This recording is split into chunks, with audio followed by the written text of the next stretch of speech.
ఆదిలాబాద్ జిల్లా ఇన్ఛార్జి మంత్రిగా ధనసరి సీతక్కని యథావిధిగా కొనసాగించాలని తుడుంతెప్ప రాష్ట్ర కమిటీ నేతలు డిమాండ్ చేశారు.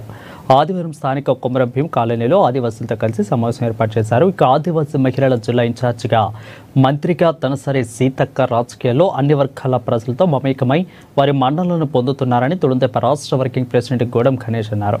ముఖ్యంగా ఆదివాసీ సంస్కృతి సాంప్రదాయాలు ఆచార వ్యవహారాలతో పాటు ఆదివాసీ చట్టాలు హక్కులు సమస్యలపై పూర్తిగా అవగాహన ఉండి వాటి పరిష్కారం కోసం కృషి చేస్తున్నారని పేర్కొన్నారు.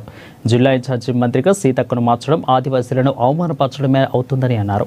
అణగారిన వర్గాల ప్రజలు అభివృద్ధిని ప్రభుత్వం కోరుకుంటే ధనసరి సీతక్కను తిరిగి ఇన్ఛార్జిగా మంత్రిగా నియమించాలని అన్నారు.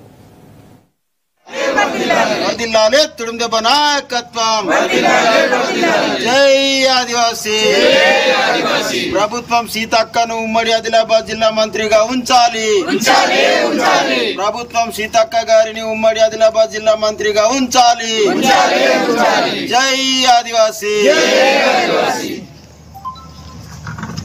తెలంగాణ రాష్ట్ర ప్రభుత్వం, తెలంగాణ రాష్ట్ర ముఖ్యమంత్రి వర్యులు అనుముల రేవంత్ రెడ్డి గారు, ఉప ముఖ్యమంత్రి మల్లు బట్టి విక్రమార్క గారు ఏదైతే మొన్న మంత్రివర్గాన్ని మంత్రులను చేర్పులు మార్పులు చేయడం అనేది జరిగిందో అది ఉమ్మడి ఆదిలాబాద్ జిల్లాకు సంబంధించినటువంటి విషయంలో ఎవరైతే అడవి బిడ్డ ఆడబిడ్డ ఉన్నారో ధనసరి సీతక్క అనసూయ గారిని ఆదిలాబాద్ జిల్లా ఇన్ఛార్జి మంత్రిగా కొనసాగించాలని చెప్పేసి ఆదివాసీ హక్కుల పోరాట సమితి తుడుందెబ్బ రాష్ట్ర కమిటీ తరఫున మేము తెలంగాణ రాష్ట్ర ప్రభుత్వానికి విజ్ఞప్తి చేస్తున్నాం.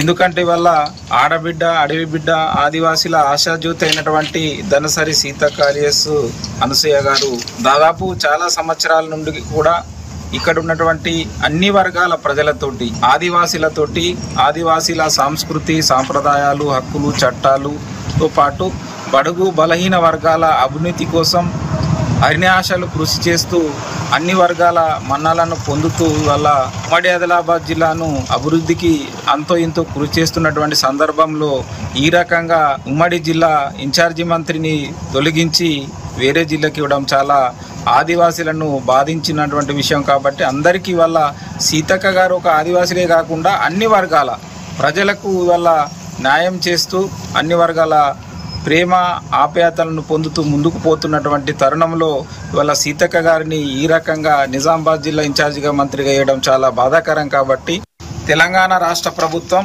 తెలంగాణ రాష్ట్ర ముఖ్యమంత్రి వర్యులు